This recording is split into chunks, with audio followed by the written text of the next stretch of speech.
Sonic the Hedgehog 3 is undoubtedly going to be one of the best Sonic movies of all time. We will for sure be hitting peak Sonic the Hedgehog in cinemas whenever this movie drops in December. And honestly, I couldn't have asked for a better early Christmas present. But what do I mean by that? How can I, of all people, possibly know the future? Well, it's actually really simple.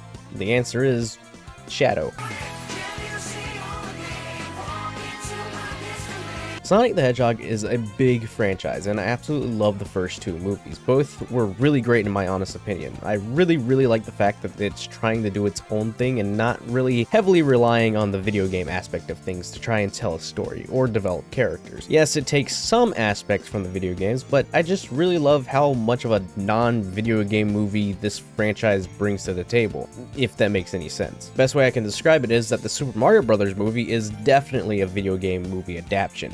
Whereas with Sonic, it's sort of a superhero movie while still being based off of the games. Personally, while I know a lot of people are against this, with most people not really liking the human characters and not really liking the fact that it's not an all-animated movie, and not really liking the soundtrack because it doesn't pull directly from the games themselves, all valid criticisms, but I just agree to disagree with them. The human characters feel like they're part of the universe, and it feels nice to have human characters interacting with Sonic. It just makes it more interesting. One of my favorite things to do while playing Sonic Adventure was going around and talking to the people in Station Square. This kid's mom has a gambling addiction, but Sonic can't be bothered to tell her no. It's perfect for the setting, especially with the movie being live action in the first place. Did we need a wedding side plot in the second movie? No, but it sure made the GUN reveal more surprising, and honestly a lot more interesting, showing that they could be a greater threat in the future, simply just by being able to blend into everyday life activities. It's like really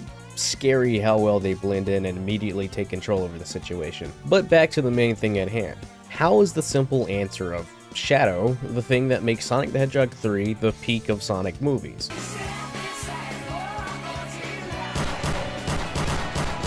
Well, I mean, it's Shadow, the only other character outside of Sonic that really sells the franchise. Almost everyone I've seen, met, or overheard that aren't outright huge fans of Sonic the Hedgehog knows exactly who Shadow is, even if they might not know his name. I guarantee he's a fan favorite even for those who aren't fans. Most of the time I come across someone who isn't really a big fan of Sonic and ask them about what game they played, or if they even had a favorite one, which would it be, and majority say Sonic Adventure 2. Sure, it could be Sonic Adventure 2 Battle because that came out on the GameCube, made it more accessible to people that didn't have the Dreamcast, so it's also a valid point. And that answer could mean that they just genuinely feel that they loved how the game played and how exciting the story was. But don't lie to me. You picked it because of this guy right here. But that also adds on to my point. Not only with Shadow just being in the third Sonic the Hedgehog movie, but also because this movie is taking direct inspiration from Sonic Adventure 2, and of course Shadow the Hedgehog. The game, not the character. Don't want to confuse anyone here. Both are really big things to take into account for the movie, aside from the fact that everyone is hyping up what happens to this girl right here. What an interesting time to be alive. With Sonic the Hedgehog 3 diving into recreating events from probably one of the most favorited Sonic games of all time, going as far as digging up lore from Shadow the Hedgehog to expand and potentially create an even more fluid and understandable version of Shadow's backstory and everything that happened with Project Shadow, I have just the slightest feeling that people will for sure watch this movie and classify it as one of the best Sonic movies ever, just simply because it's diving into Shadow's history, which is a huge mystery.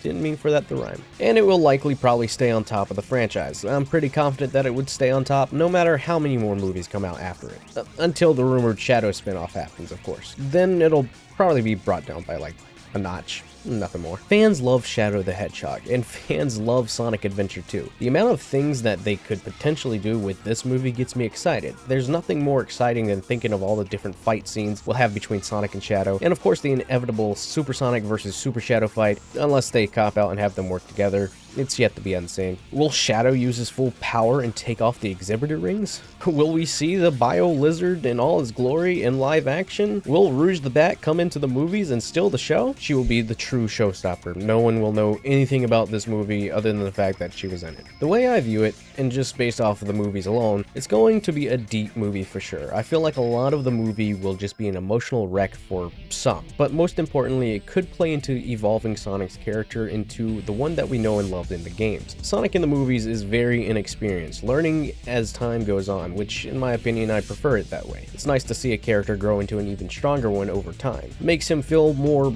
realistic. But Shadow the Hedgehog being thrown into the mix, a hedgehog with a dark past and giving off a more serious tone, this goes against all of Sonic's characteristics so far, which could lead to Shadow being a character that evokes Sonic's personality past the point of making snarky jokes or just fooling around. Shadow will be a character that shapes Sonic into the hero we know and love in the video games.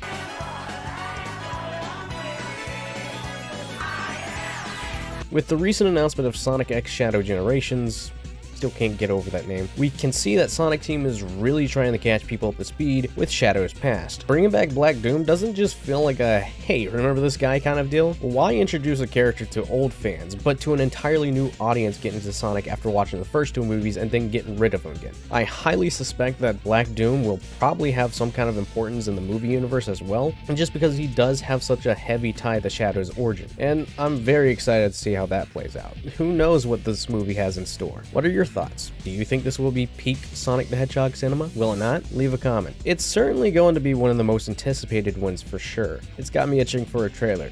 Speaking of trailers, where's my Knuckles show trailer? Am I really gonna have to wait until the Super Bowl to get anything for the show? I can't even attend the lodge events where you can go play bowling with him. This really sucks.